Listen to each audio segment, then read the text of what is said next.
What makes old school RuneScape special? What gives it the identity we all love? Is it the art style, the music, the combat or sound effects? Yes to all those things, but in this video, I want to talk about something different. To do so, I first need to ask a question, one that will become more relevant the deeper in the video we go. What happens when an old, beloved system of a game begins to deteriorate the philosophy that defines it, a cannibalism of game design? I know that means nothing right now, but keep it in mind while we talk about progression. Old school RuneScape's permanent character progression has been talked to death now. Everyone uses the cross-pollination of different skills as evidence for the game's longevity and success. How some pieces of content remain relevant for, well, ever, and how that alone makes investing thousands of hours into the game easy to do. There's no rush to the endgame when there's little depreciation in what you earn. Pick up the game, choose how you play, and off you go. But how does that work? The answer is as easy or complicated as you make it. Some people, including myself, can summarize by saying it's a sandbox, or as I call it, a curated sandbox MMO, meaning the content and its progression is planned, is meticulously designed, but also is open-ended enough to retain player agency.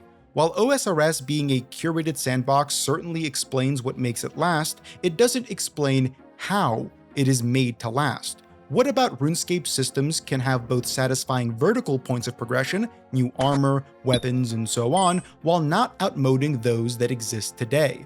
More frighteningly, how has that begun to change? Because it has. Things today aren't as they once were, and noticing this has made me somewhat concerned for the game's future. So let's talk about that. Old school RuneScape may be struggling to keep parts of its identity, but you don't have to with this video's sponsor, NordVPN, a leading service that creates a secure, encrypted tunnel for your internet connection, keeping you safe from hackers, malware, and censorship.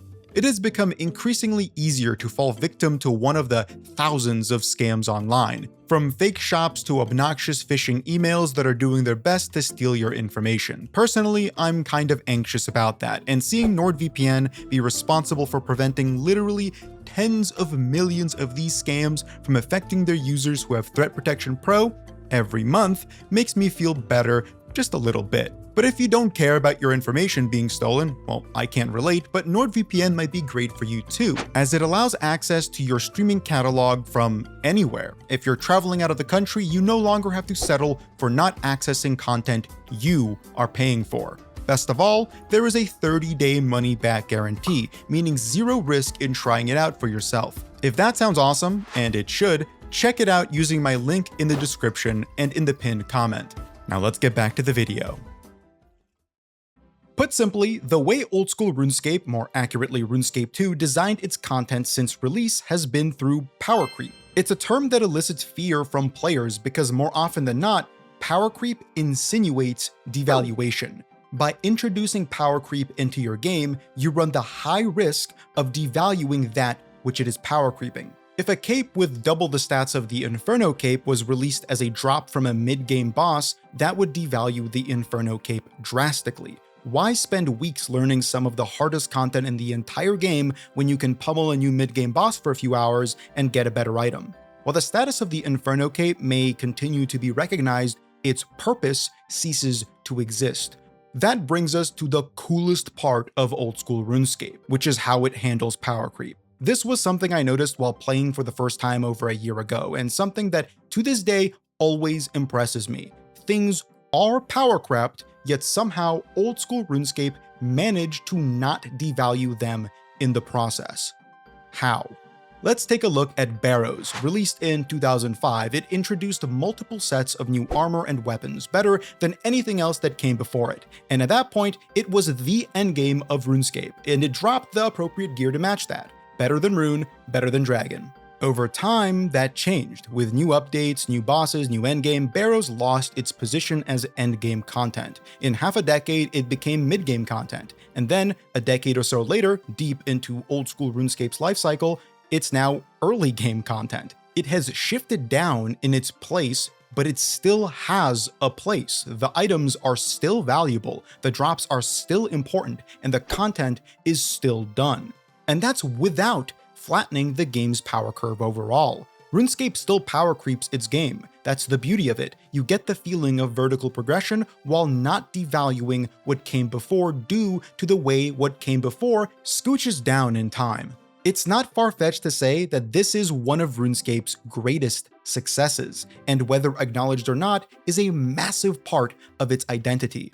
It's kind of the root of what everyone else constantly praises, longevity, achieved through such a clean solution to power creep. Like, genuinely, what game has managed to do something like this over such a long period of time? But sadly, that may have come to an end. Before we talk about how, I want to take a quick look at how power creep is handled by other MMOs, such as World of Warcraft. Every 6 months, a new raid is released, and with it, every single item you've spent the past 6 months obtaining is rendered completely useless in the span of a single weekend. I wish I was joking. You are earning virtually identical pieces of gear from brain-dead overworld content that is matching the power of the heroic raiding gear in the previous patch. For RuneScape context, imagine a Slayer task that guarantees an upgrade over your Noxious Halberd. Let's call it the Extra Noxious Halberd, that has 30% more strength bonus and slash bonus, and as I mentioned, is guaranteed at the end of a single Slayer task. For an OSRS player, that sounds crazy, yet that's the paradigm through which most modern theme park MMOs operate.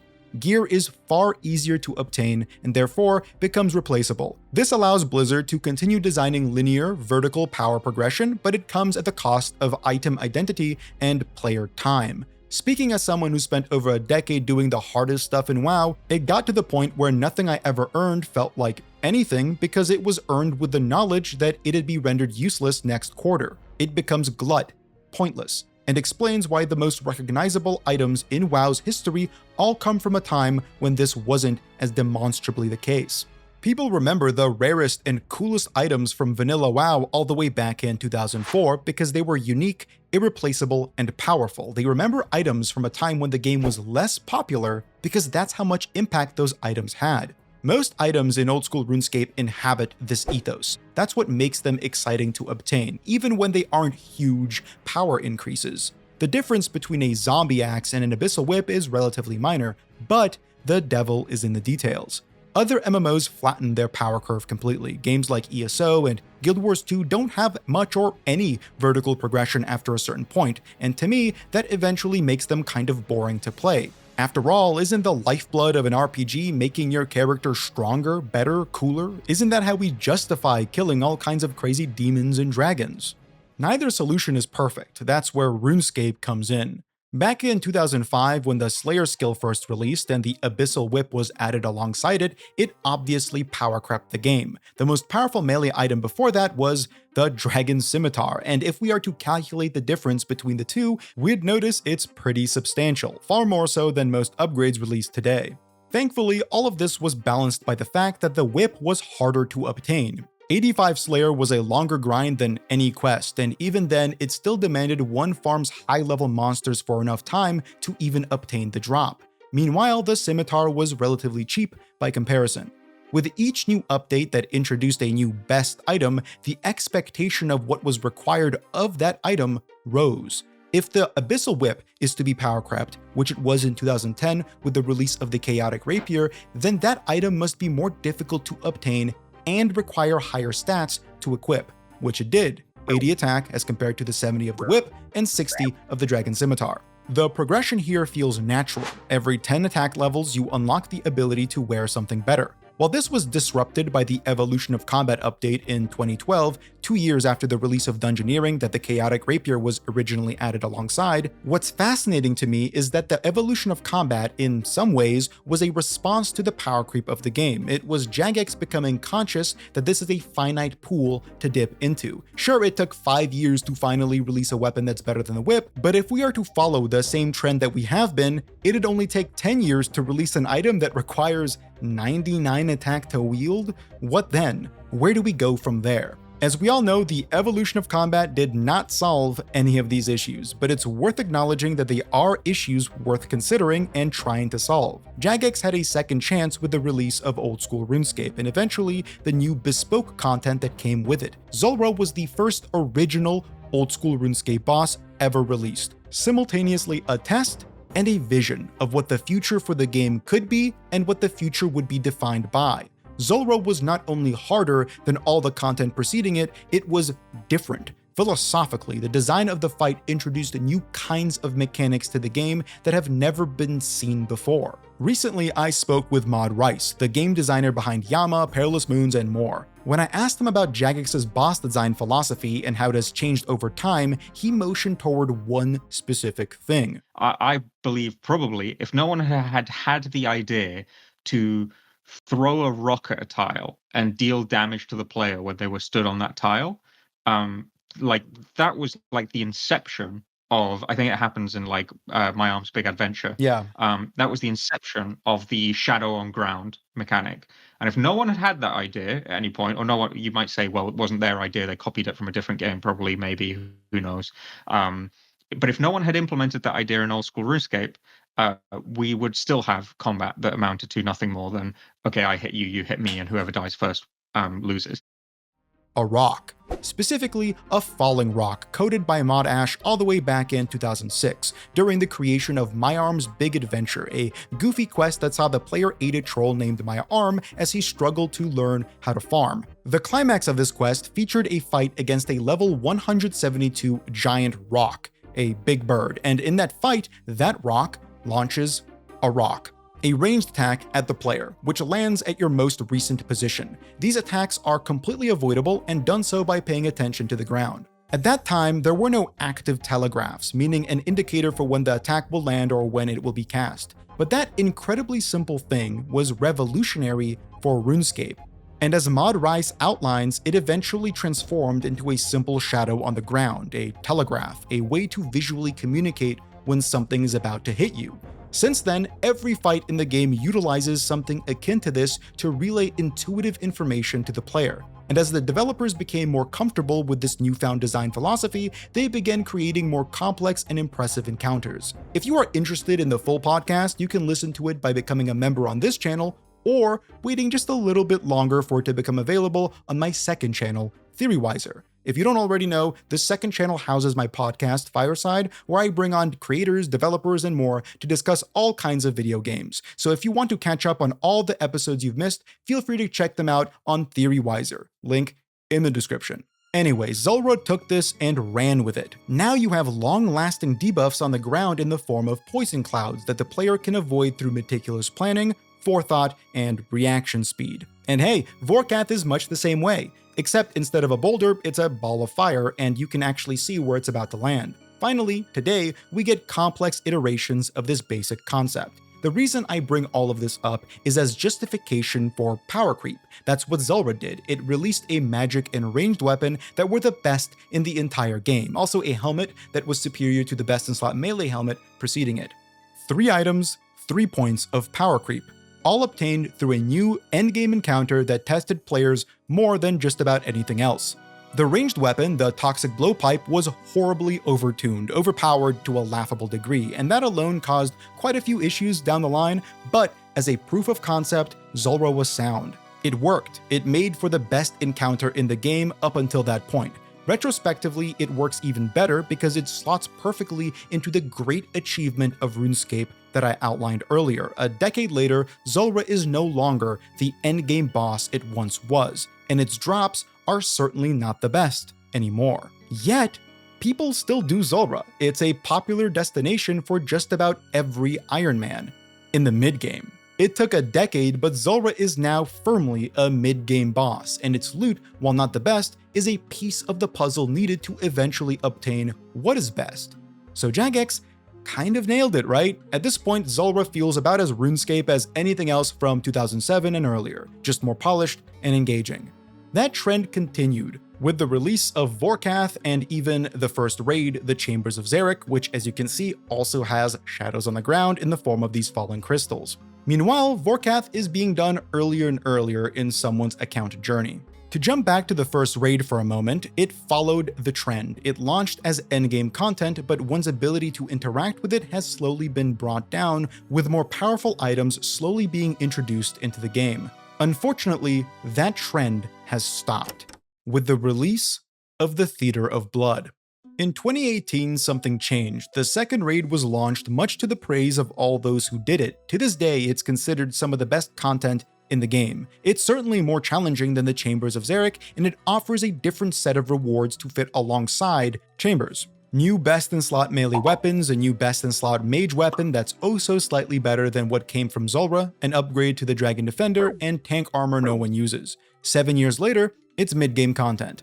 Except it isn't, I just lied. It's actually exactly where it was on release. The Theater of Blood hasn't moved an inch. While Chambers of Xeric's pivot is slow, and it can be seen as a precursor to this immobility issue, TOB is completely stationary. It's still considered the hardest and last thing one does in their general PvM journey, challenge content like the Inferno and the Sanguine Torva armor aside. On its face, this isn't a problem, right? Who cares? The Inferno is still endgame, and that released even earlier. Big whoop. Inferno is a bit different though. It's specifically a challenge mode, a signifier of someone's skill, and rewards one minor upgrade. It's designed to last, even though it has become far easier in time with other forms of power creep simplifying or even mitigating certain challenges. Most recently, the addition of the Confliction Gauntlets, which allow players to be much more accurate with their barrages and therefore bring less mage gear. Not only that, but the release of the Gauntlet and its associated crystal armor and bow was another rather large shift for the Inferno 2, as they lowered the barrier to entry by hundreds of millions of gold for mains and a mid-game slice of content for Iron Men. You can obtain a Bofa and crystal armor, and if you're good enough, send the Inferno. Hell, a WoW player essentially did just that. What you can't do, and what isn't done nearly as much, is the Theater of Blood. There have been no earlier entries. It's still as insular a demographic as ever, even though there have been quite a few items that render it easier. But again, who cares? Well, that's the issue, actually. When a piece of content in RuneScape remains stationary as a progression point, the items within it begin to be devalued by the power creep that would otherwise shift the content downstream. So when a better mage staff was released, that didn't affect Zulrah much, it just pivoted down to earlier in someone's progression path. But when a better magic staff was added than the one in the Theater of Blood, well, shit, its price, its value collapsed by almost triple. On one hand, that's okay if the reason for this is an inflation of supply. More people do the content and introduce more of this item into the economy. But that's not what's happening though. The raid is still endgame. Most people still don't do it. Zulrah prices may have gone down a bit when a better item was released, but by and large, their prices are not only safer, but also determined by access. For the Sanguinesti staff in the Theater of Blood though, access remains challenging. The item is just dog shit. It's not the only one too. The Grazi Rapier was a more careful implementation of the Chaotic Rapier from 2010, a stab weapon that became a natural progression over the Abyssal Whip. The Grazi Rapier was never a great item thanks to just how minor the power increase was, but that has been rendered even more insubstantial with the introduction of the Osmumten's Fang in the third raid, the Tomes of Amasket. A raid designed explicitly to be more scalable, meaning that more people can do it far earlier in their progression, and it conceptually scales all the way to endgame. It rewards a slower, more accurate stab weapon that completely nullified the Grazi Rapier. Not just because it's more powerful, it's not in some low defense situations, but because it's so much easier to obtain while having more uses than the Rapier. All of this becomes sillier when the Noxious Halberd was introduced with Araxor, a simple Slayer boss. The Noxious Halberd is worth more than the Grazi Rapier because it not only has more use cases, but it's also more obtainable. And that will only become further true as Araxor is power crept in time and shifts down in someone's progression path. The Theater of Blood is the first true demonstration of what I call stationary content. It falls outside of the expected cycle of RuneScape power progression and becomes devalued with every single new endgame update. The only item that hasn't faced this perpetual agony is the Mega Rare, the Scythe, and that's only due to its insane scaling with strength bonus. But that poses the issue, or the question, of whether a raid's value should be hanging on by a thread of a single ultra-rare item. That makes it frustrating to run, and that makes the rewards that it provides less tangible and eventually may outmode it entirely. The Theater of Blood may be the first piece of this kind of content, but it isn't the last. In fact, every single piece of endgame content in Oldschool Runescape is stationary now. Yama, Nightmare, you name it. We're already seeing the fallout from this. The only outlier is Nex due to the way that it was implemented. We'll touch on this further later, but Nex's antiquated and honestly deeply unfun design allows it to gatekeep access. Its borderline unavoidable damage is a mitigating factor. Besides that, Yama released months ago and was a perfect example of progression nullification. The Oathplate armor from Yama is arguably easier to obtain than Bandos armor from General Grardor, yet it is better in just about every single way. Certainly in damage output, which is king in OSRS. Now all you need to do is get Blood Moon armor from Perilous Moons, which is equivalent in damage output to Bandos, obtain the Synapses from Tormented Demons, a mid-game piece of Slayer content, and you are essentially able to solo and duo Yama. So what the hell is going on? This is a problem, sure, but why has Jagex's game design philosophy changed? Here's the weird thing though, it hasn't. In fact, this feels like an irreconcilable problem of old-school RuneScape's system design. It, like death, is an unavoidable destination with the current systems of the game. Contrary to popular belief, this is not an issue with difficulty. Kind of. It is, but not in the way that it is often discussed. Yama's release was somewhat controversial because of the quality of reward not matching the difficulty of the fight. I don't totally agree. I think Yama is not only one of the best bosses in the game, but also think that making him harder wouldn't solve much of anything. Because the methods through which difficulty is implemented into old-school RuneScape in 2025 is mechanical, not randomly getting hit 4 times off prayer by Zulrah. The symptom of devaluation is a systemic problem. If Yama was as difficult as solo Theater of Blood, all that would do is limit access mechanically, but Bandos wouldn't suddenly have more value. You don't need Bandos to do Yama, and obtaining it wouldn't suddenly bypass the mechanics check. Hell, it's kind of a waste of time to get if it weren't a component of Torva. That's because armor, as a statistic, has minimal value in old-school RuneScape on bosses. The difference between Yama with full Blood Moon and Yama with full Bandos is borderline non-existent, especially if you understand the way the fight works. The boss isn't the issue, a lack of scarcity is a symptom of a greater problem. Armor, stats, endgame progression. When I say that old-school RuneScape could be losing its identity, I mean that the success of mitigating item devaluation is no longer possible in today's incarnation of the game, specifically in its endgame. Losing this part of old school that made me appreciate its design so much is a loss of identity, and quite frankly, I'm not seeing enough people talk about it. Sure, you can motion to the Theater of Blood as having been power crept, and you have more than enough people being scared of power creep. But power creep, once more, is not the issue. We've always had it, and we should if we want to retain our status as a curated sandbox MMO. We don't want to flatten progression, we want to retain it. The second old-school RuneScape stops releasing more powerful items in the endgame is the second like half of the endgame player base stops doing content. But what does retaining progression look like in a game that's struggling to add endgame rewards? That's the final nail in this depressing coffin. The real reason why all of this is happening is one that I don't think the old-school RuneScape community at large would want to see solved, because by solving it, there may need to be drastic change to this game. This stagnation happens in the endgame because the endgame of old-school RuneScape is governed by your own power limit. Every piece of endgame content expects maxed combat stats, for example. It requires access to the resources that you obtain early in your progression journey, prayer pots, Saradomin brews, basic food, and it's not gated by anything substantial. There was a time where most people who wanted to kill Zuck and obtain the Inferno Cape had to do so with a twisted bow because the alternatives were substantially weaker. Now you can very well send it with crystal armor and the Bofa. Hell, most people probably do. It's a gate that opened up and allowed more people to engage. All content pretty much works like this in OSRS. There's never an explicit, hard barrier between you and the boss you have to kill that's not as simple as a quest requirement. It's rare that a single upgrade prevents a kill. Upgrades and power just make those kills easier. There is a lack of limiters or tuning knobs that may act like them. This creates a stagnant oasis of endgame content that's all governed by max stats and decent-ish gear. As long as you have that, you can do it about as well as anyone else. And that will hold true forever. Every single piece of endgame gear in Oldschool Runescape fundamentally lacks the tuning knobs needed to mitigate early access. You will always be able to hop into a melee-centric fight with early to mid-game gear like Blood Moon armor and do just fine. The kill will be slightly slower, but the rewards will be just about proportionally greater.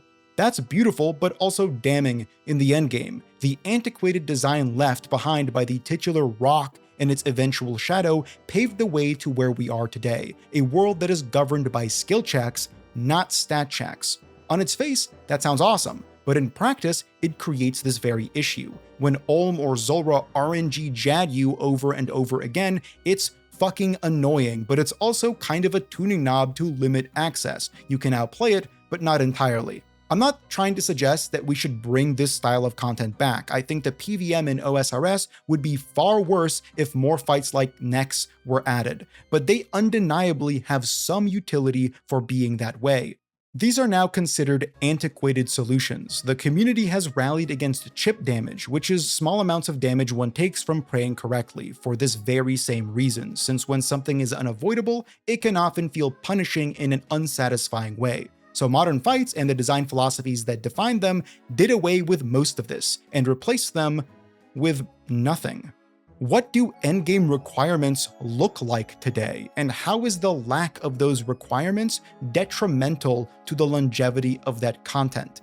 Most importantly, what's the solution? There have been attempts. I think Jagex are the first ones to point out this issue and begin designing around it. For example, you could have a mechanic on a boss that requires you to hit higher than a certain threshold via a guaranteed maximum hit like you'd see on Wardenheart, to pass an arbitrary check and continue the fight. Like on Fasani's Nightmare, the little goobers that spawn and hit you could instead spawn and one-shot you if you don't dispatch them with a single swing. That wouldn't work on every encounter, but it would potentially promote higher strength bonus gear as a kind of DPS check, a hard gate to that content. Would people like that though? It would certainly remove a level of emergence from the game. You can't do a level 40 Inferno if you need to somehow hit 60 damage at certain phases. That alone is a sacrifice of identity. Meanwhile, soft gates can be achieved through balancing.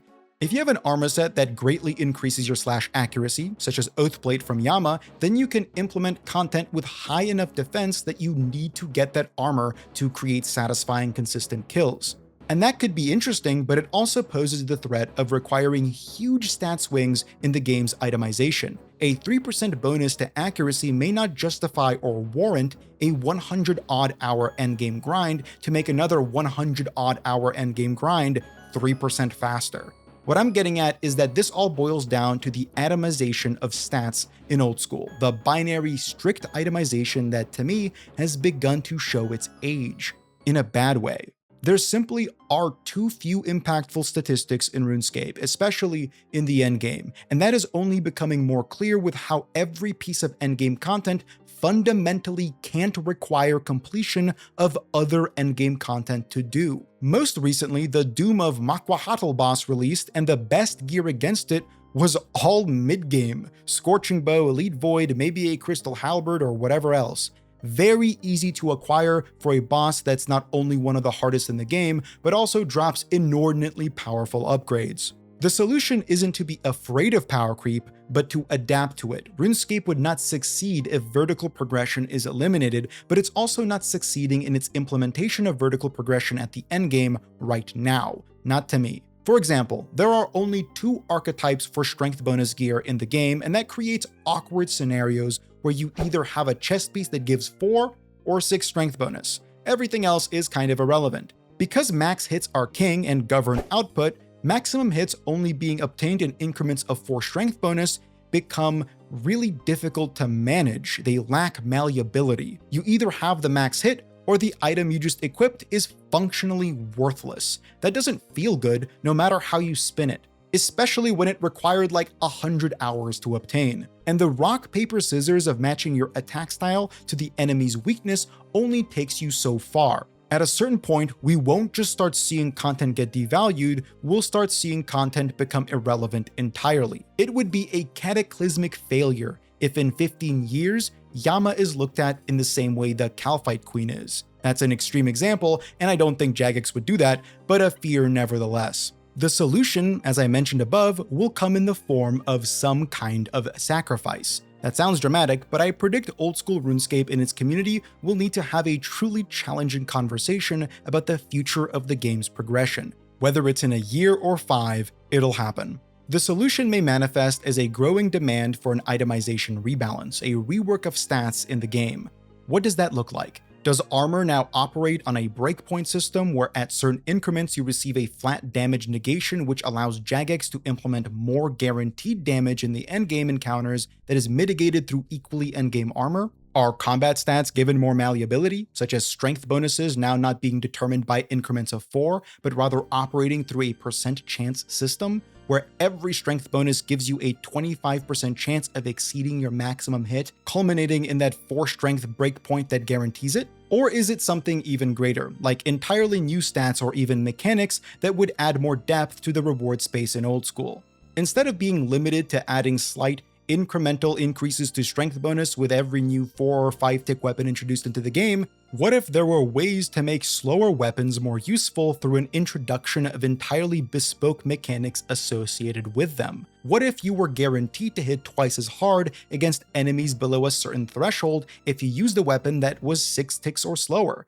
What if there was a parry? That's right, what if Old School RuneScape became Dark Souls Sekiro? What then?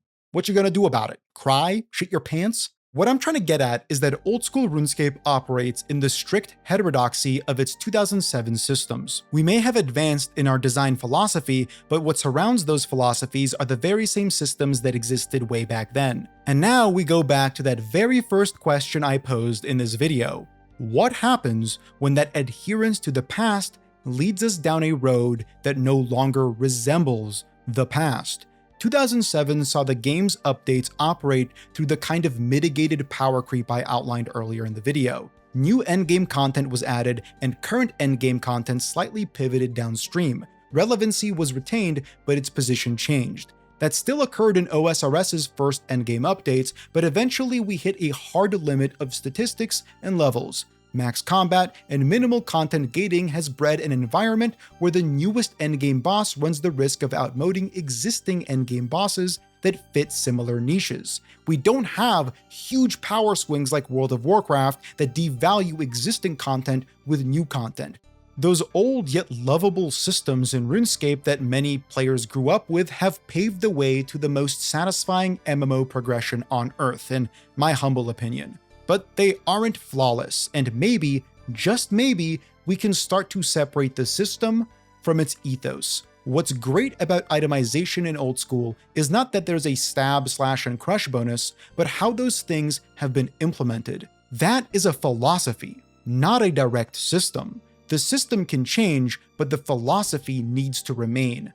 And right now, the system has, to me, begun to hit a point where it is grinding against the philosophy we love. So the conversation that needs to be had is a little bit deeper, a little less surface level. As scary as it sounds, it could be that to retain this beautiful element of RuneScape's identity, we have to let go of a system to save a philosophy.